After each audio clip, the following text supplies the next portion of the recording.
Hi, my name is Diego Alfonso and welcome to the Psychology of the Checkride. This is the first video of a series called Flight Training Missing Links, specifically designed to help pilots pass the oral test and flight check required by the FAA's practical test standards. Additionally, these videos will help you to increase your aviation knowledge and proficiency, as well as your confidence as a pilot. The reason for these videos is my firm conviction that pilots should not fail any check ride. And here is why. The flight instructor should recommend the pilot only when both of them agree that a level of performance exceeding the acceptable standards of knowledge and proficiency has been demonstrated during training. This almost assures passing the check ride with flying colors. However, this is not always the case. This statement brings up four important questions. Number one, why the pilot failed to answer questions or failed to perform certain procedures or maneuvers within acceptable standards the day of the check ride, even though they were knowledgeable and proficient. Number two, why when the pilot returned for the recheck, usually within a day or two, the additional ground or flight training time was minimal, most of the times an hour or less. Number three, why the overwhelming majority of pilots passed the second time around, even with minimal additional instruction.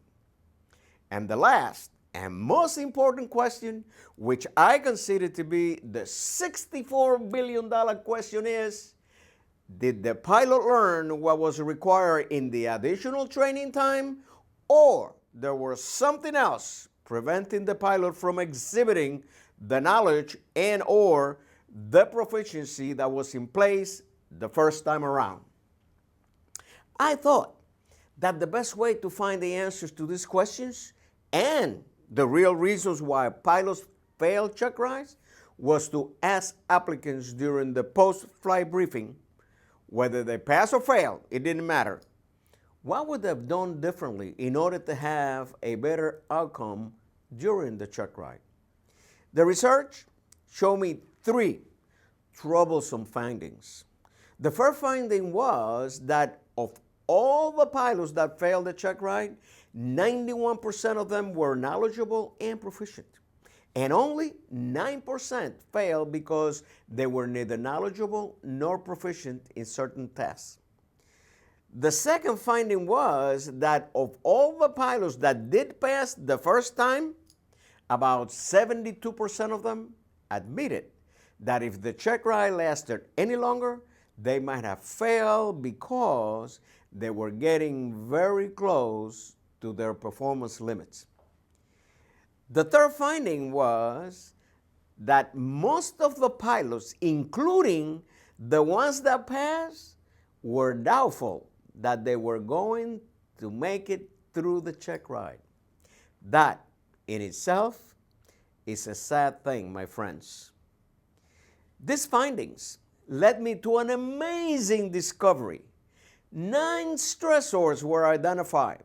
But more important is that all the stressors contribute to create an extremely damaging condition, which is out of control stress. This condition, in some cases, is so damaging that you can almost perceive how the subconscious mind of the pilot stays outside the testing room, or what's worse, he waved goodbye from the ramp as the pilot departed for the flight test. Although almost every pilot knows how stressful a check ride is, the real causes of stress affecting pilots during check rides and how to avoid or manage such stressful situations have remained untouched for the longest time. Until now. Today, you'll be shown what the stressors are and how to manage or avoid them altogether. This stressful condition has been lightly defined as checkritis or pressure, and what is worse, accepted as a normal condition when taking checkrides. The reason why almost all pilots pass the second time is simple: less stress. Let's begin with the definition of stress that applies here. According to Merriam-Webster's dictionary, stress is an emotional factor that causes bodily or mental tension. And my friends, in order to have a successful outcome during a check ride, you need your body and especially your mind to be in sync. That's why I call this video the psychology of the check ride. And it has nothing to do with the stick and rudder side of the house.